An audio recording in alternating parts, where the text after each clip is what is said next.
There's breaking news in the January 6th investigation. The House Select Committee just issued a new round of 6 subpoenas as the panel digs deeper and deeper into a plot involving fake Trump electors. This comes amid new revelations about the Trump organization's finances. CNN's Brian Todd is working the story for us. Brian, so what are we learning from the former president's longtime accounting firm?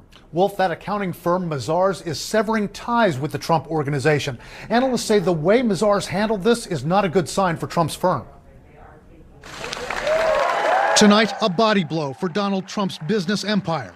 The Trump organization's longtime accounting firm, Mazars, has bailed on Trump's company, cutting ties. Mazars also says it can no longer stand by nearly 10 years' worth of financial statements it compiled for the Trump organization, and told Trump's firm it should not rely on those statements either. I think this is a disaster for Donald Trump and his family. Add the peril that they face from various prosecutors, and this could be the beginning of the end for many of the Trump businesses.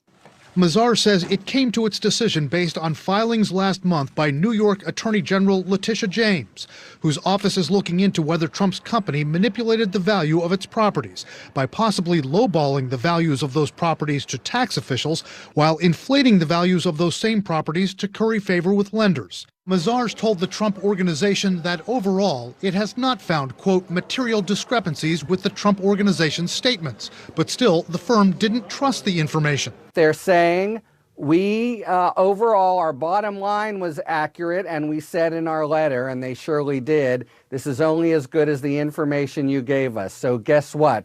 The information you gave us was lousy. According to Attorney General James, the Trump organization valued their Seven Springs estate in Westchester at $291 million in 2012, information which Mazars compiled.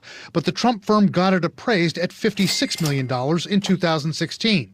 And the Trump organization told lenders the Manhattan skyscraper 40 Wall Street was worth $550 million in early 2015, but called it $735 million in a statement prepared by Mazars that June. Trump himself wrote in his book, The Art of the Deal, that he engaged in what he called truthful hyperbole, playing to people's fantasies when making business deals. It's whatever he thinks that the value of the asset is. It doesn't take into consideration anything such as appraisals. He just makes things up as it goes along. A Trump organization spokesperson says the company is disappointed that Mazars has chosen to part ways, but says Mazars' work for the company was performed, quote, in accordance with all applicable accounting standards and principles, and says the fact that Mazars says it didn't find material discrepancies effectively renders the investigations by the New York District Attorney and the State Attorney General moot. Wolf? Brian Todd reporting for us. Thank you very much. Let's get some more on this. Joining us now, CNN's chief legal analyst, Jeffrey Toobin, and CNN's chief political analyst, Gloria Borger. Gloria, just how significant is this decision from Trump's longtime accounting firm that it can no longer work for him? Look, no matter which way the Trump organization tries to spin this, and they're trying, this is a disaster for them. Their longtime accountants have just quit. And they have said, the stuff that we worked on for the last decade or so, forget it. We really can't vouch for it.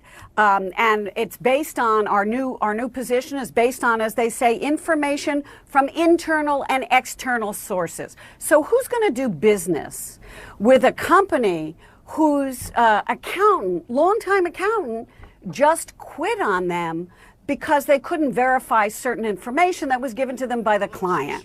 I mean, what the firm is basically saying is that folks at Trump organization were lying to us. You know, Jeffrey, in a statement, as you know, the Trump organization argues that Mazars' characterization of its work effectively renders the investigations by the district attorney and the attorney general moot. You heard that in Brian Todd's report. Does it? You know, I've spoken English my whole life. But I don't even understand what that means because it's 180 degrees wrong. This shows how serious the investigation is. And it creates so many problems. As Gloria said, you know, it creates problems going forward for the business. But there's another part of this statement that's extremely perilous for the Trump organization. They say they have to leave representation because they have a conflict